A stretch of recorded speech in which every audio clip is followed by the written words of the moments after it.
caro telespectador.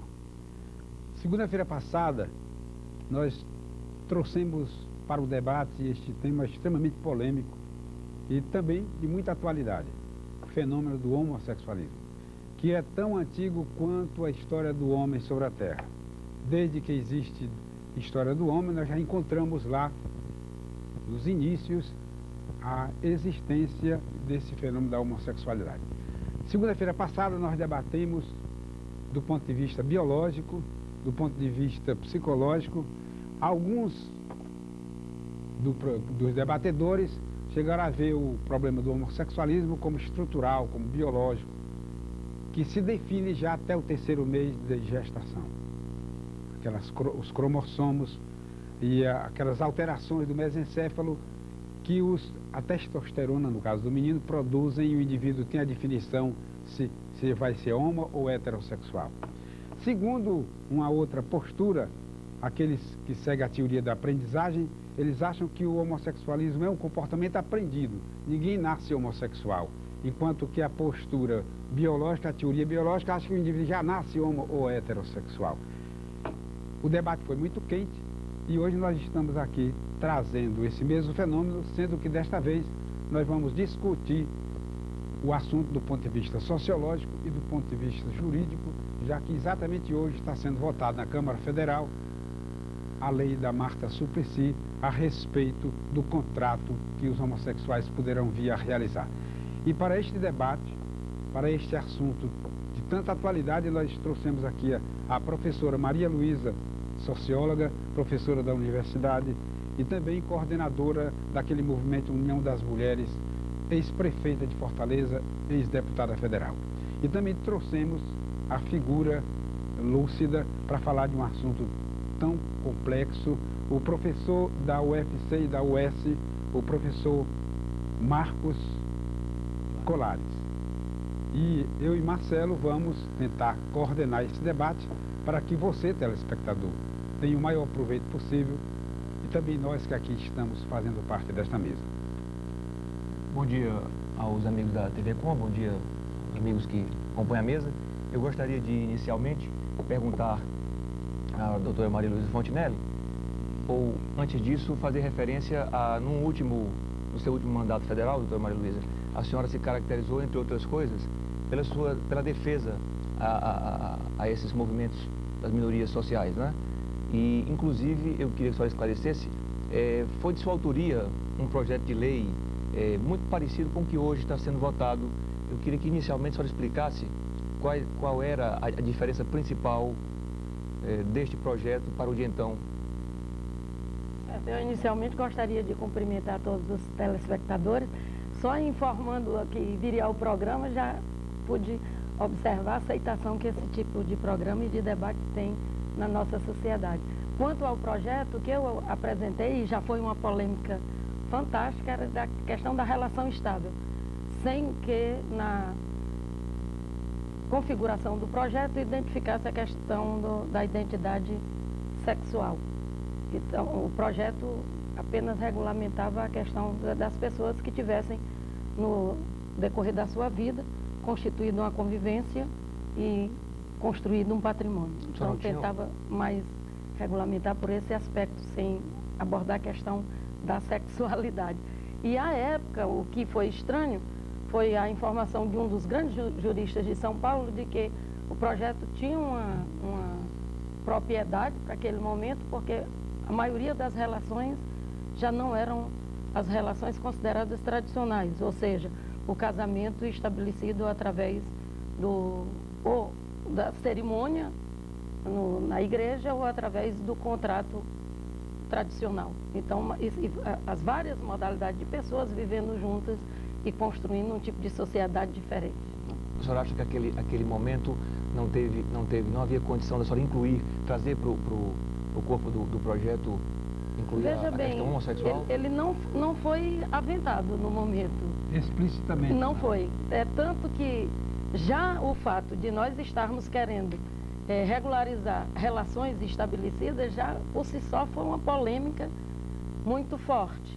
E não houve por parte dos movimentos gays ou dos movimentos de qualquer natureza uma solicitação de que fosse incluído essa modalidade. Acho que nós poderíamos considerar o seu projeto como uma antessala Com certeza. para que esse assunto viesse com tanta força e com tanta atualidade. Que falava exatamente da alteração nas relações dentro da sociedade, né? Isso, porque pelo fato de se referir a uma relação estável, Isso. podendo ser de hétero ou de homossexuais. Agora, se hoje, doutora Maria Luísa, se hoje essa lei já tivesse sido aprovada, votada, aprovada e sancionada, se ela já estivesse em vigência normal, o que isso traria de mudança, que mudança principal isso traria à vida das pessoas do mesmo sexo que mantém, de fato, uma relação, uma sociedade? Olha, eu considero o seguinte, do ponto de vista da sexualidade, você tem uma situação de sexo que está diretamente relacionado com a produção, a reprodução, que é a existência de um macho e de uma fêmea, que são as condições para o surgimento de um novo ser. No entanto, isso é a condição básica, natural. Mas se soma a essa questão a condição de gênero sexual, ou seja, todo o comportamento que é exigido para a condição feminina ou a condição masculina e as expectativas que existem sobre isso. E, finalmente, a identidade psicossexual, que é ou ser homossexual ou ser heterossexual. Bom, isso é parte da sociedade, é parte da relação dos indivíduos, são os diferentes nexos que vão se constituindo, independente da opinião, independente do preconceito, independente dessa ou daquela situação. Então, se essas situações existem, se as relações, a lei, ela nunca surge antecipando os comportamentos. As leis sempre são resultado de comportamentos ou de propostas já estabelecidas ou discutidas dentro da sociedade. Então, a lei apenas regulamenta uma situação dada. Então, o que eu vejo é que tiraria esse constrangimento que hoje existe, que leva muitas vezes os homossexuais a criarem verdadeiros guetos ou criar uma situação de impedimento dentro do caráter legal para uma situação regularizada. Então, ele apenas favoreceria o aspecto legal da relação já existente. Para que nós possamos entender melhor o surgimento dessa preocupação jurídica com relação às relações estáveis, hétero ou homossexuais, seria interessante nós ouvirmos a palavra do sociólogo, como é que a sociedade encara este fenômeno sociologicamente. Queria, antes de mais nada, agradecer pelo convite, porque torna-se importante pela televisão se discutir uma questão que, em via de regra, só aparece na imprensa por conta dos tabus, né? E aí entra a questão da contribuição sociológica. Porque, de repente, o homossexual é colocado sempre no anedotário.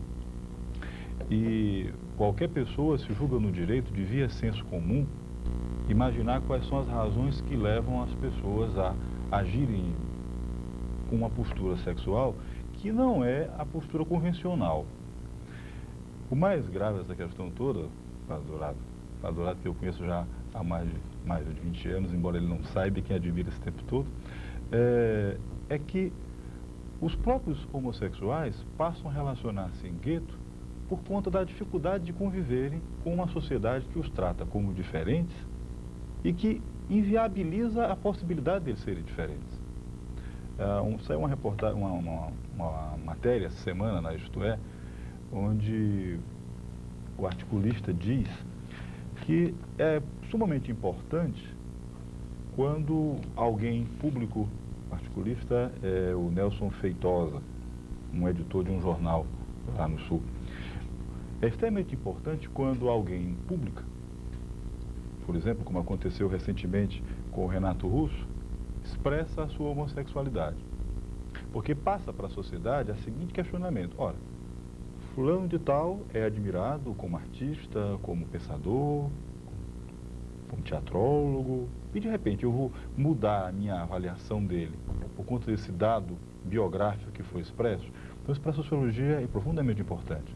Agora, juridicamente falando, e eu tenho a impressão que é o que tem causado mais polêmica e a grande dúvida da população de maneira em geral, com o advento, se aprovada for, com o advento da nova lei, os homossexuais, ao legalizar o que eles de fato, a sociedade que eles de fato já têm, eles vão casar os homossexuais vão poder casar, porque as referências que a gente lê na mídia, fazem sempre esse tipo de comentário. O casamento entre homossexuais, o casamento... E parece que isso era uma preocupação da deputada Marta Suplicy. Então ela pensou até em postergar a data da votação para ter chance, né, de explicar melhor isso, né? Parece que não haverá a figura do casamento homossexual. Como é que vai se dar isto? Não há a figura do casamento. O projeto da doutora Marta Suplicy, que a princípio chamava-se União Estável entre Pessoas do Mesmo Sexo, né, foi modificado na comissão de redação para parceria civil registrada entre pessoas do mesmo sexo. Até para tirar esse caráter do casamento. Até para tirar esse caráter. Não é casamento. De repente, fica uma imagem de que vai se corromper uma instituição que já existe, que é antiquíssima. Não. O que se quer com essa legislação é simplesmente dar guarida, dar espaço, dar amparo jurídico a algo que de fato existe. Por exemplo, já aconteceram alguns casos com clientes meus, separam-se, ou então vêm a falecer, e os bens que foram construídos durante aquele período não tem como ser devidamente partilhados, a não ser que haja uma manifestação de vontade, de um testamento, ou então a intenção reta de respeitar o direito daquele que partilhou, do parceiro, da construção do seu patrimônio. Inclusive, é interessante se ver que já existe uma súmula do Supremo Tribunal Federal, a súmula 380, que deixa claro que se há a participação de ambos, sem entrar no mérito da sexualidade, na construção de um patrimônio, esse patrimônio deve ser dividido de acordo com a contribuição de cada parte, para que não haja, inclusive, enriquecimento ilícito. Então, esse é o princípio, um dos princípios básicos do projeto da deputada Marta Suplicy. Dar resguardo, dar amparo à questão patrimonial. E numa sociedade como a nossa, que tem uma relação tão tradicional com o patrimônio, não deveria, de pronto, haver qualquer manifestação em contrário a esse tipo de iniciativa. Porque, doravante, o que vai acontecer? Você vai ter mecanismos para dividir os bens que forem construídos em conjunto, vai ter elementos específicos para poder regular a questão previdenciária, instrumentos até mesmo para poder garantir a compra de um bem em conjunto, a declaração da casa própria. Exatamente, a declaração do imposto de renda também, a colocação como dependente do plano de saúde. Vai ser possível, por exemplo, um casal que registre, não é, essa sociedade, vai ser possível que o casal declare imposto de renda como os casais casados heterossexuais fazem? Agora, só fazendo uma ressalva, para que não fique essa imagem de, bom, então o que falta para eles serem casados? Muita coisa. Por exemplo, o projeto de lei diz, não muda o estado civil. Você continua sendo divorciado, viúvo ou solteiro. Então, primeira coisa, eu já não posso fazer esse tipo de contrato sendo casado. Outra questão. O contrário senso também é correto. Também é Se eu tiver um contrato com o exatamente. José, eu não posso, na vigência daquele contrato, casar com a Maria. Exatamente. Somente se vocês romperem o contrato, que pode ser feito judicialmente ou de comum acordo, é que poderia ser contraído uma nova relação. Né?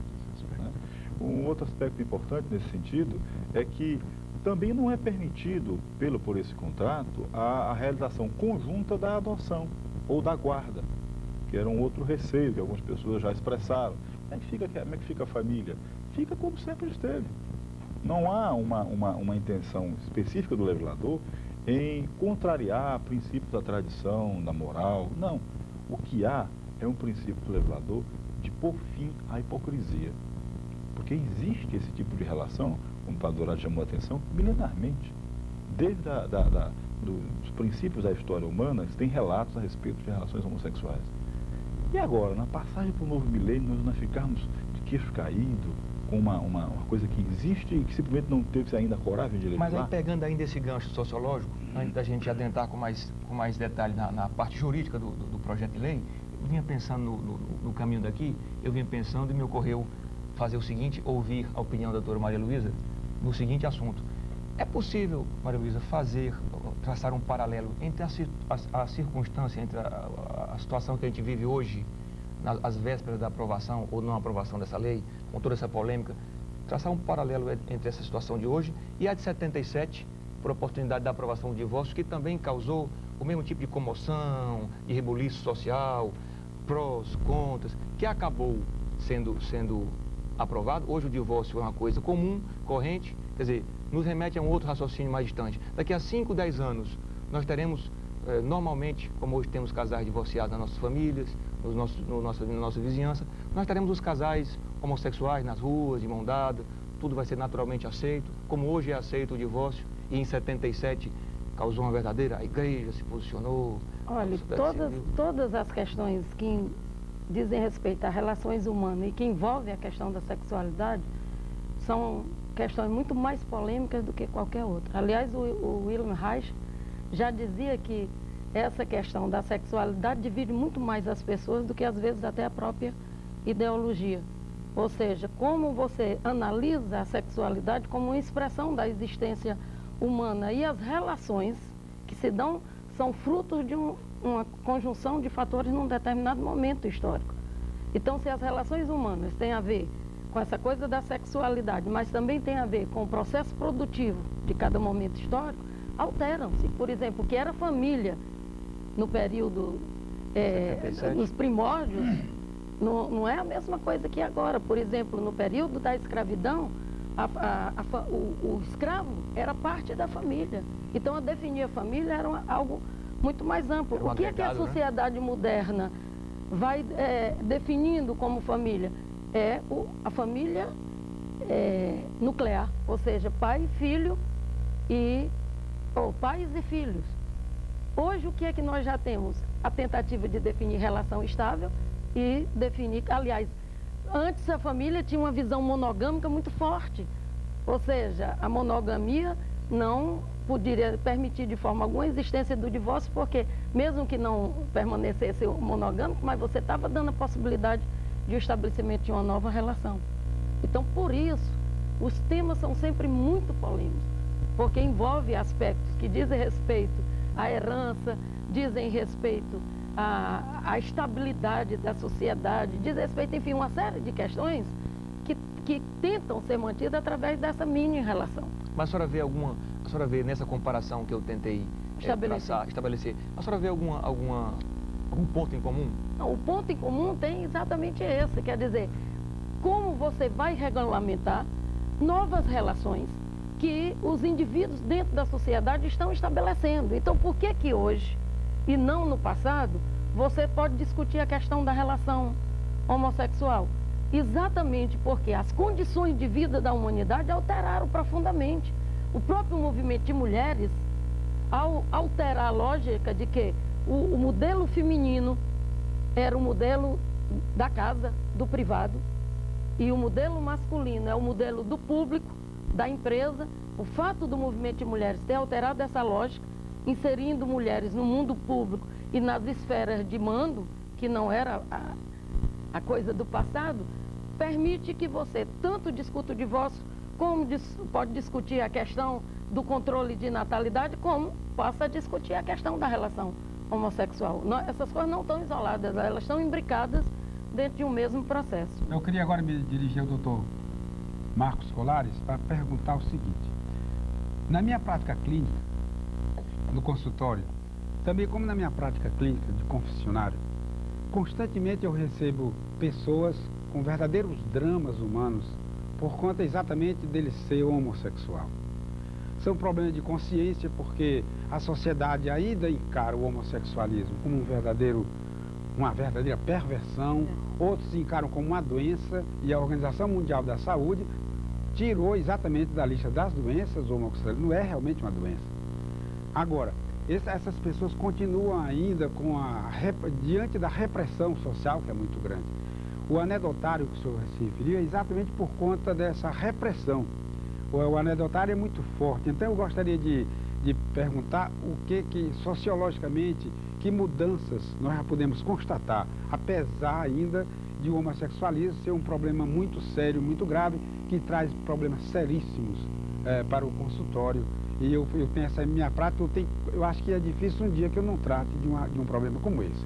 E me dói muito saber que a pessoa constata que é homossexual. Uma vez me disse, eu sou homossexual desde 11 anos, quando eu nunca tive atração pelo sexo feminino. Agora eu tenho que reprimir Eu tenho que negar que sou, ou eu tenho que assumir, ou eu tenho que sublimar.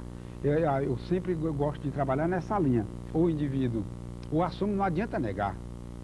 Não adianta reprimir, porque a natureza se vinga. Então, só restam duas saídas no meu entendimento. Na minha prática clínica, eu só vejo duas saídas. Ou o indivíduo assumir e conviver bem com ele mesmo e com a sociedade, sem afrontar a sociedade, ou então sublimar. Eu conheço excelentes profissionais, inclusive colegas meus, sacerdotes, que são excelentes padres, são homossexuais e sabem sublimar, têm conseguido sublimar. Agora, eu sempre digo que a sublimação, por mais bela que ela seja, ela traz sempre o sabor de uma frustração. Você de saber que tem potencialidade para uma determinada vida, para um modus vivendi, e ter que viver exatamente o contrário. Isso aí, alguns conseguem sublimar a vida toda, pagando um preço altíssimo.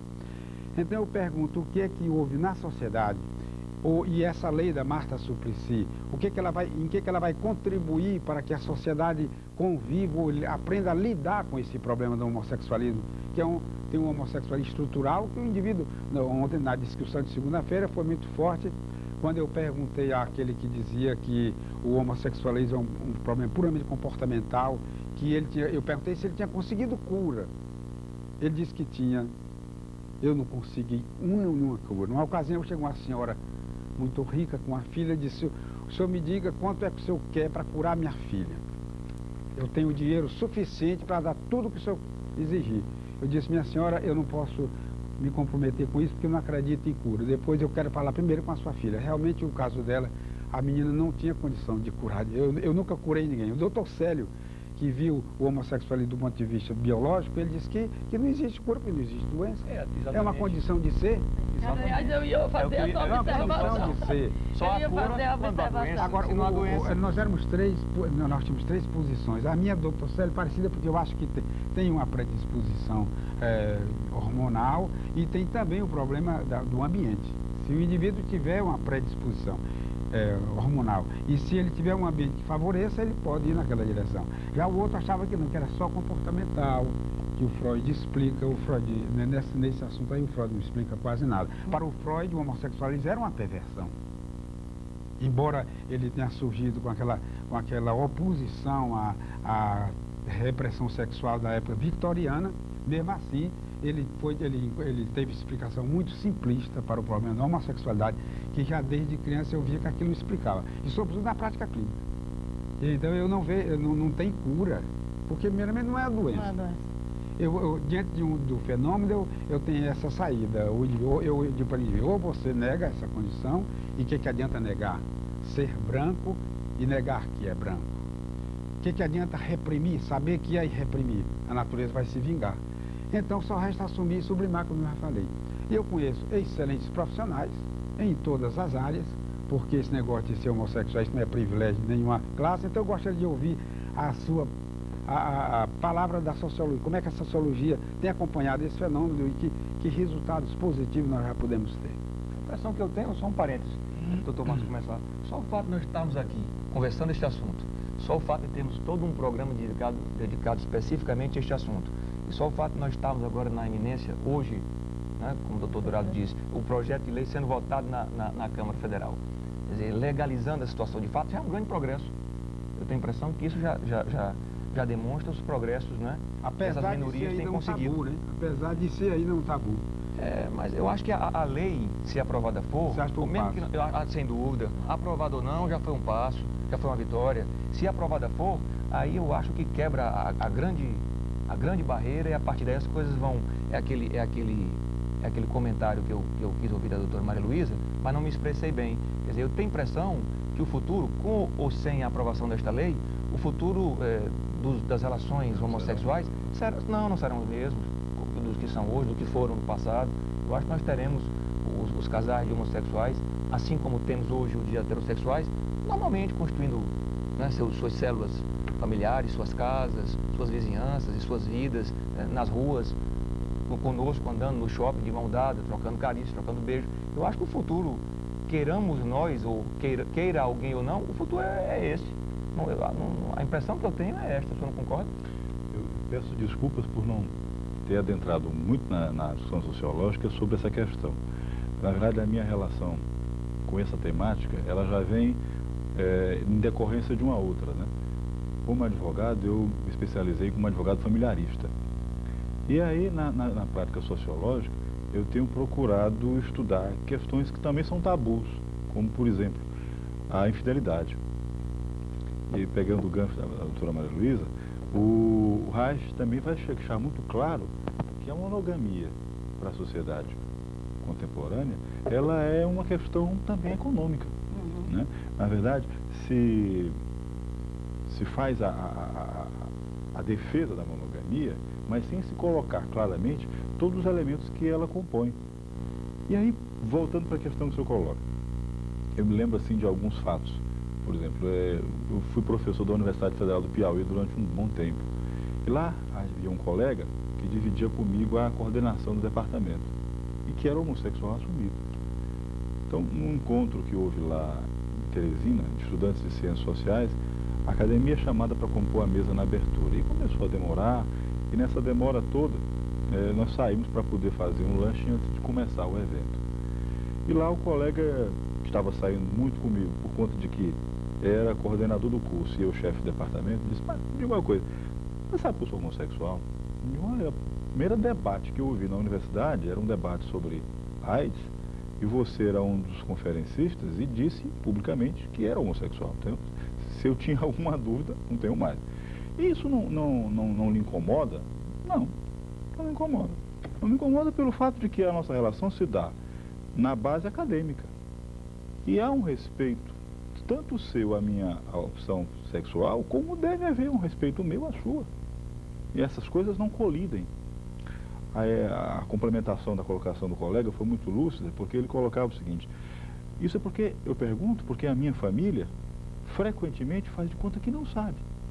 Omite que tem conhecimento da minha aula, quando eu dizia aos meus alunos que ia chegar atrasado, porque tinha sido convidado para esse importante debate aqui no programa. E um aluno dizia o seguinte, professor, cuidado, porque o senhor pode ficar taxado como um advogado de gay.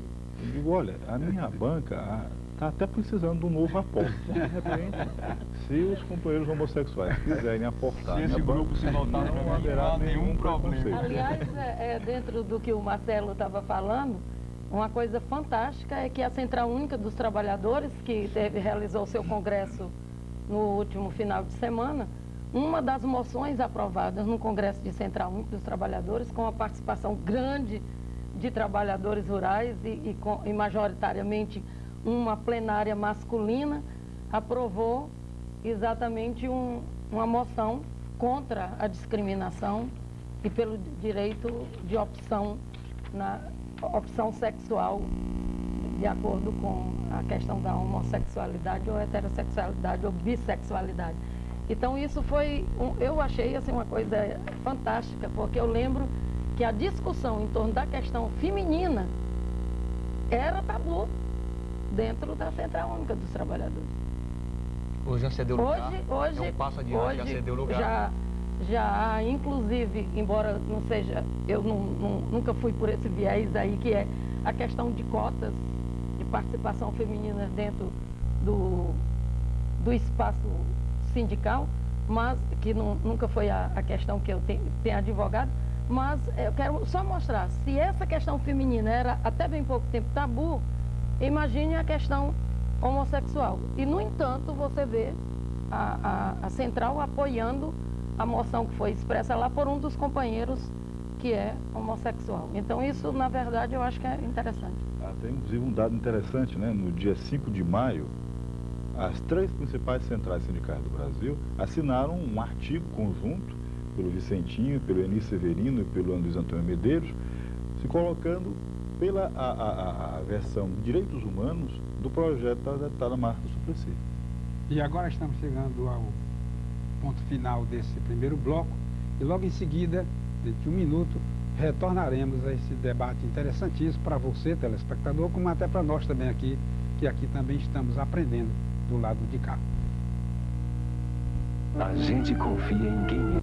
Depois de termos nos ocupado do homossexualismo como um tabu, como um problema social reprimido ainda muito pela sociedade, Vamos agora retomar esse debate